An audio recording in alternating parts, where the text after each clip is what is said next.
Nombor 13. Raja berikut menunjukkan GSM 2 jenis peranti. Okay, tablet beratnya ni. Komputer river beratnya, dia tak tengok berat. Dia ada satu pancingan kat sini. 610 gram lebih daripada tablet.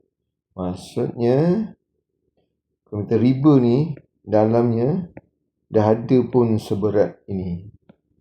Marah dia lebih ini. Itu maksudnya. Okey. Baik, seterusnya hitungkan GSM, kilogram dan gram, dibagi gram, okey, so nak cari matematiknya, maknanya tablet tambahkan dengan riba. Tablet 476 campur riba, maksudnya dia ada berat si tablet, cuma lebih 610. Okey, so apa lagi, kita buatlah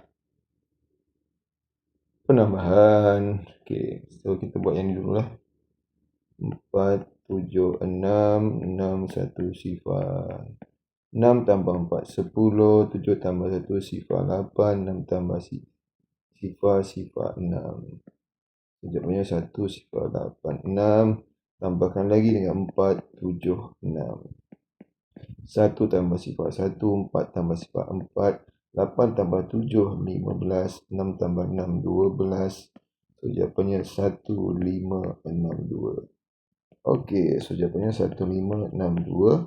Tapi dalam gram. Soalan nak kilogram dan gram. Jadi awak kena ingatlah.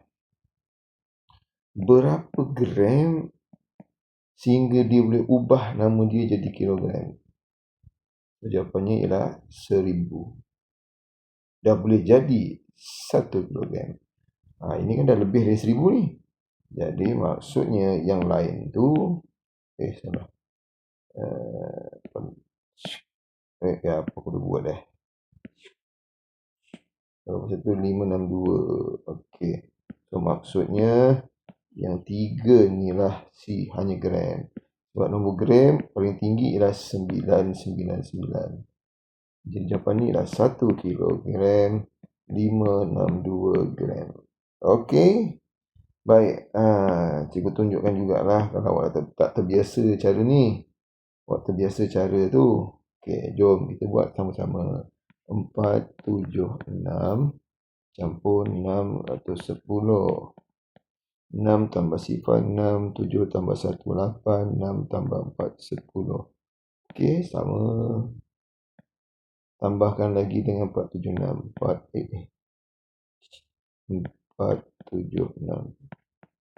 6 tambah 6, 12. Tambah sini 1.